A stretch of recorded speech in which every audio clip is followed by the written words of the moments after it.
তো হ্যাঁ গাইস, বং মিডিয়া উজ্জ্বলের এই আমের আচার গানটা তো সবারই শোনা, না শোনার মতো কিন্তু কোনো ব্যক্তি নাই, সবারই কিন্তু আমের আচার গানটা শোনা।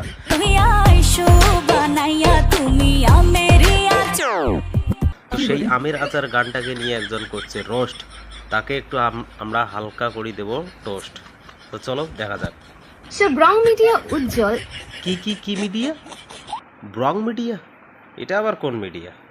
আচার, সেখান থেকে ঠাম্মা আছে না, একটা ঠাম্মা, ওই ঠাম্মা এই আচার গানে ভাইবস দিয়েছে, ঠিক এরকম বেলা ভাইবস। মানে মা কসম, এত দূর পর্যন্ত ভিডিওটা দেখার পরে আমি সত্যি আমের আচার গানটাকে শুনে আসলাম, যে দেখি ঠাম্মা কীরকম এরকম ভিপস দেয়, এরকম বলে ভিপস দিতেছে, দেখে আসি একটু। আরে কোথায়, পুরা গানটা শেষ করে দিলাম, কই ঠাম্মার তো দেখা পাইলাম না। কিন্তু ঠাম্মা, তুমি গানের মধ্যে একটু স্মাইল করতে পারো নাই? একটু স্মাইল করলে তো তোমার একটু 10টা চুমু দিয়ে আসতাম। আচ্ছা, এই কঙ্কালটাকে কে বোঝায় যে ঠাম্মা গানের মধ্যে দেখাই দেয়নি? তাহলে তুমি ঠাম্মাকে চুমা দিতে কি করে? তুমি এক কাজ করো, তুমি এসে না আমাকে চুমুটা দিয়ে দাও না। আর সব থেকে বড় কথা, ব্রং মিডিয়া উজ্জ্বল আপনাকে আরে মামুনি, আবার সেই ভুলভাল। ব্রং মিডিয়া না গো, বং মিডিয়া, বং মিডিয়া, ভালো করে বলো না, বং মিডিয়া। বাকি রইল কি ওই টেংরির কথা, যে টেংরি আর কি ডান্স দিয়ে ভাইবস দিয়েছে গানের মধ্যে।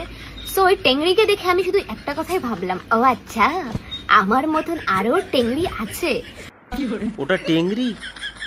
আচ্ছা, ও যদি টেংরি হয় তাহলে তুমি তুমি তো কঙ্কাল। দেখো তোমার ছবিটা, তোমাকে শাড়ি পরিয়ে দিয়েছে কেউ একজন, নিজেকে দেখো, তাহলে তো বুঝতে পারবে যে তুমি কোন টেংরি। ও যদি চিকেনের টেংরি হয় তাহলে তুমি একদম রোগা মুরগির টেংরি। এই হলো ব্যাপার। কষ্ট পাইছি আমি যে শোনা গো আমার, কি করে বলো। সো গাইস, অনেকদিন পরে আজকে বং মিডিয়াকে নিয়ে মানে রোস্ট আমার চোখে পড়লো, তো তাকে নিয়ে আমিও একটু হালকা করে রোস্ট করে দিলাম। তো কেমন লাগলো ভিডিওটা অবশ্যই কমেন্ট করবেন, বেশি বেশি পরিমাণে শেয়ার করেন, লাইক তো বানতা है यार।